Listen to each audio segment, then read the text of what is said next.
I would say, God bless Zoom, huh? Get a good zoom on your camera. It's so, one of the fun things about the job sometimes, one of the really interesting things is to hear the different perspectives people bring to a single event.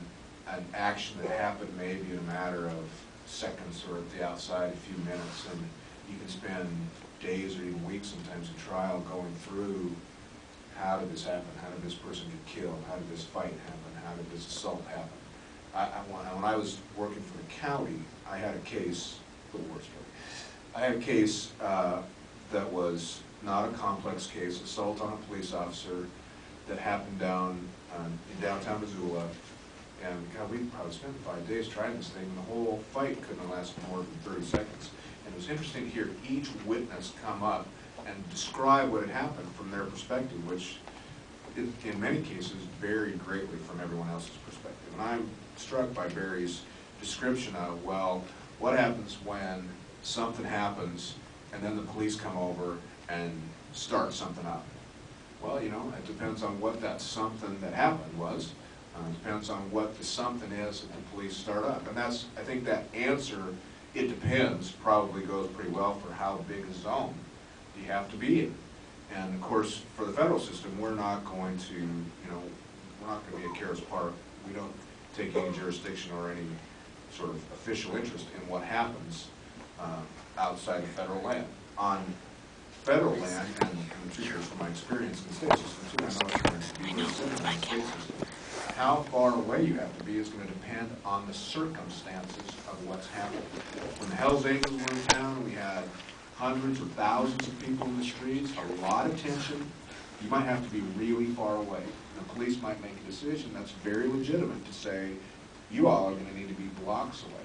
If you're talking about an event on the sidewalk, the police officer at the time, who is a person, and who might be scared, who might be worried about all the people surrounding him, he might order you to be 5 feet back, or 10 feet back, or 15 feet back.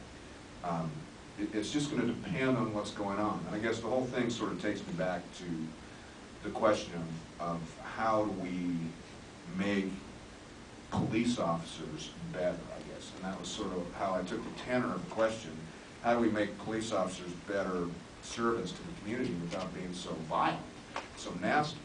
And I think I offered a lot of suggestions for how police officers could do that, but I guess Barry's question reminds me, and I guess Craig's answer to that question reminds me too, that one way to do it is we all have responsibilities as citizens. You know, police officers, and I've been honored to know a lot of police officers, they're real human beings. You know, people become police officers because they want to do good in their communities. And not all police officers are good, and they run the gamut. Some of them are really bad, some of them don't understand, some of them are just nasty people, some of them are trying to do the right thing but don't get it right. But the vast majority of them are really decent people trying to do the right thing. So I want to talk about how to make police officers better. There are lots of things, but one of the things I'd recommend too is if you want your community to be better, if you want it to be more peaceful, if you want your police to be better, reach out to them as human beings and be better to them.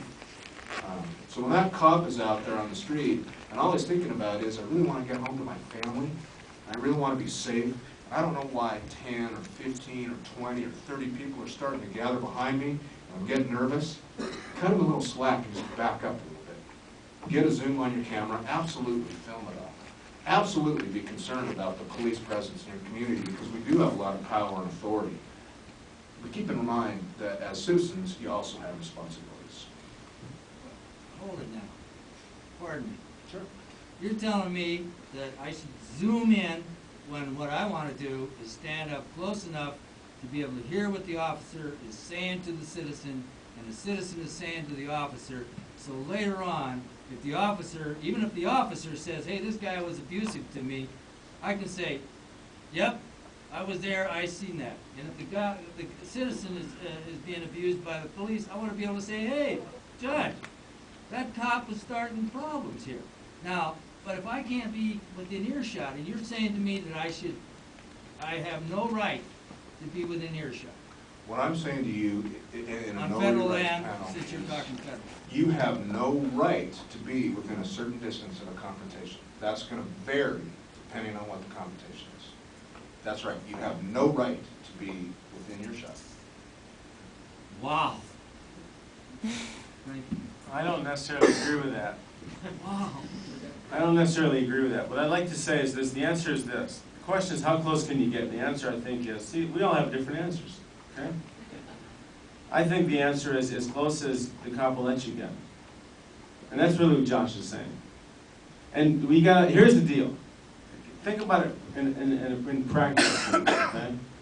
I think and I agree with you. I understand what you're saying, because I see things and I'm like, and I hear stories, and I see when I was younger, I think, maybe more than now, I think. I got through to the girls, and so I'm not as much as I used to be, but I'm like, I want to get up close and I want to witness this.